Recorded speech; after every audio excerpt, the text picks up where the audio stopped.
Prime video का most expensive series the rings of power का season 2 finally इसी week release होने वाला है, जिसका ट्रेलर इतना प्रॉमिसिंग लग रहा था कि ये सीरीज का सीजन 2 पक्का बवाल मचा सकता है। एंड जैसा कि हमने पिछले सीजन के एंडिंग में देखा था कि ग्लाद्रियल एंड सारे एल्फ्स जिस दुश्मन को लोग जी जान लगा के ढूंढ रहे थे वो उसके साथ ही चल रहा था, जिसके बारे में उनको जरा सा भी भनक नहीं लगा। एंड सीधा इसके एंडिंग में ही पता चलता है कि हेल ब्रांड ही साउडोन है एंड अब उसका फेस सामने आ चुका है एंड उसने कैलेब्रिम्बोर्ड को मैनिपुलेट करके उससे 3 रिंग क्रिएट करवा लिया है। तो आने वाले सीजन में वो क्या करेगा इसका बेसब्री से इंतजार रहेगा हमें। बट इस वीडियो में हम साउडोन जो कि मिडिल अर्थ का डार्क पावर है उसके ओरिजिन को जानेंगे कि वो रियली है कौन, उसके पावर्स क्या है एंड उससे सारा मिडिल अर्थ डरता क्यों है। तो वीडियो काफी इंटरेस्टिंग होने वाला है, लास्ट तक देखना इसे। तो चलो फटाफट से स्टार्ट करते हैं। तो देखो J.R.R. टॉकिन के यूनिवर्स में साउरोन एक मायार हुआ करता था। मायार वो डिवाइन पावर है जिसे सुप्रीम गॉड ने खुद से क्रिएट किया है। वैसे डिवाइन पावर को 2 हिस्सों में डिवाइड किया जाता है, जिसमें जो ज्यादा पावरफुल होता है वो वेलार की कैटेगरी में आते हैं एंड जो उससे कम पावरफुल होता है वो मायार की कैटेगरी में आते हैं, like Sauron, Saruman and Gandalf. And in Maiar का काम होता है कि वर्ल्ड को शेप में लाना एंड उसे गाइड करना इवोल्यूशन की तरफ वेलार के अंडर रह के। साथ में उसके पावर्स होते हैं कि उसका कोई फिक्स फॉर्म नहीं होता है, किसी भी फॉर्म में रह सकता है, जिसका फायदा उठाकर साउरोन ने पता न कितने लोगों को मैनिपुलेट किया है और पता न कितने जंग छिड़वाए हैं। एंड साउरोन का डार्क पाथ चूज करने का शुरुआत तब होता है जब उसके अंदर पावर्स का भूख धीरे धीरे और बढ़ता चला जाता है। एंड जब ये पावर का भूख मिडिल अर्थ के फर्स्ट डार्क लॉर्ड मॉर्गोथ को पता चलता है, जो कि वन ऑफ द ग्रेटेस्ट वेलार होता है, मींस एक्सट्रीम पावर, तो वो उसे अपने सरनों में ले लेता है एंड उसे अपना ग्रेटेस्ट सर्वेंट बना लेता है, जिसे सर्व करते करते साउरोन और भी क्रूअल और भी पापी बनता चला जाता है। And during the first day जब वो डार्क लॉर्ड मॉर्गोथ को सर्व कर रहा होता है एज इज लेफ्टिनेंट, तब वो पता न कितने कांड करवाता है, कितने जंग छिड़वाता है एल्फ्स और ह्यूमंस के बीच, कभी वो ह्यूमन के फॉर्म में तो कभी वो उल्फ के फॉर्म में। एंड जब फर्स्ट एज के लास्ट में मॉर्गोथ का हार हो जाता है एंड उसे कैद कर लिया जाता है, तब साउरोन पनिशमेंट के डर से वो जाके मिडिल अर्थ में कहीं छुप जाता है, जो कि रिंग्स ऑफ पावर के सीजन 1 के स्टार्टिंग में भी मेंशन किया गया है, जब ग्लैद्रियल का भाई मारा जाता है उस जंग में। एंड इसके बाद आता है सेकेंड डे, जो कि रिंग्स ऑफ पावर का करेंट स्टोरी होने वाला है। इसमें साउरोन खुद के पावर्स को धीरे धीरे रिबिल्ड करता है एंड खुद को एस्टैब्लिश कर लेता है एक लैंड मॉर्डोर में, जहां एक डार्क फोर्ट्रेस को क्रिएट करता है known as dark tower. And यही वो एनेतार का फॉर्म लेता है, मींस की लॉर्ड्स ऑफ गिफ्ट, जो कि एक तरह का एल्फ्स ही होता है, ताकि एरिजन जो कि एल्फ्स का एक किंगडम होता है वहां के एल्फ्स को मैनिपुलेट कर सके। एंड समहाउ वो कैलेब्रिम्बोर्ड को मैनिपुलेट भी कर लेता है, जिसके क्राफ्टमैन पावर से 3 मैजिक रिंग क्रिएट होता है, जिससे साउरोन पूरे मिडिल अर्थ को कंट्रोल कर सकता है। एंड बंदे की चालाकी देखो, वो खुद से भी एक रिंग को क्रिएट करवा लेता है, जो कि मास्टर होने वाला है सारे रिंग्स का।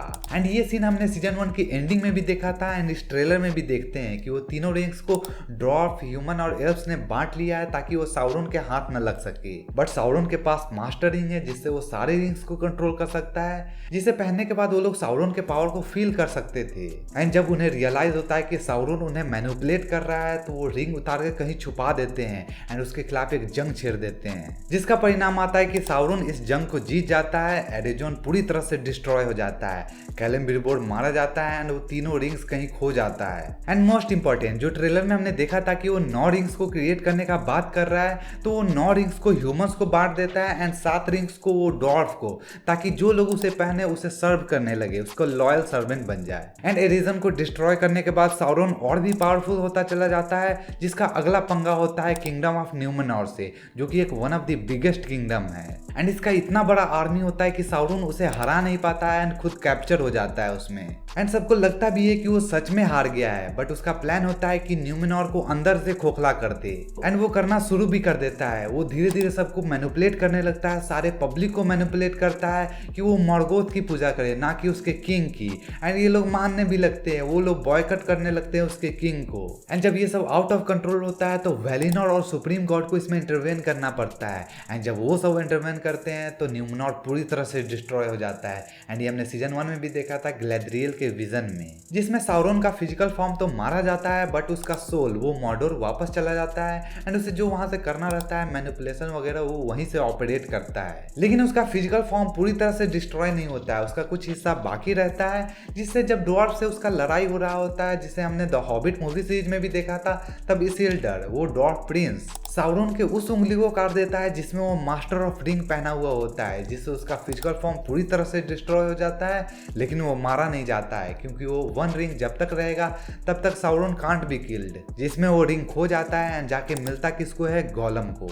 एंड यही आता है थर्ड डे जहाँ पे लॉर्ड ऑफ द रिंग्स का स्टोरी बेस्ड है। एंड जैसा कि तुमने the Lord of the rings देखा होगा तो उसमें साउरन का कोई फिजिकल फॉर्म नहीं होता है, वो अपने सोल से ही मॉर्डोर के डार्क टावर से सबको मैनिपुलेट करता है, सबको कंट्रोल करता है। एंड जब ये वन रिंग्स गोलम से बिल्बो बैगिंग्स के पास एंड बिल्बो बैगिंग्स से फ्रोडो बैगिंग्स के पास जाता है, तब साउरन उसे भी मैनिपुलेट करना शुरू कर देता है, जिसके बाद ही फ्रोडो बैगिंग्स का जर्नी स्टार्ट होता है उस वन रिंग को डिस्ट्रॉय करने का। बीच में कुछ और भी मायार देखने को मिलते हैं लाइक गैंडाल्फ एंड सारुमान, जो इस वन रिंग को डिस्ट्रॉय करने एंड इस लॉर्ड ऑफ द रिंग्स के ट्रायलॉजी में जो बड़े बड़े बैटल्स होते हैं उसमें फ्रोडो का मदद करते हैं। गैंडाल्फ, सारुमान नहीं, सारुमान तो करप्टेड होता है। And in the end Frodo उस वन रिंग को डिस्ट्रॉय कर देता है माउंट लावा में, जहाँ से वो क्रिएट हुआ था, जिससे साउरन मारा जाता है एंड पूरी तरह से मिडिल अर्थ में डार्कनेस खत्म हो जाता है। एंड इसके बाद आता है फोर्थ एज जहाँ पे सिर्फ शांति और खुशियाँ ही रह जाती है। वेल मैंने इस थर्ड एज को थोड़ा सा शॉर्ट में बता दिया है क्योंकि इसे लॉर्ड ऑफ द रिंग्स के ट्रायलॉजी में दिखा चुके हैं, तो तुम्हें अगर डिटेल में जानना है तो इस लॉर्ड ऑफ द रिंग्स के ट्रायलॉजी को देख सकते हो। पहला मजा आएगा एंड दूसरा पूरी तरह से इन्फॉर्मेशन भी मिल जाएगा तुम्हें।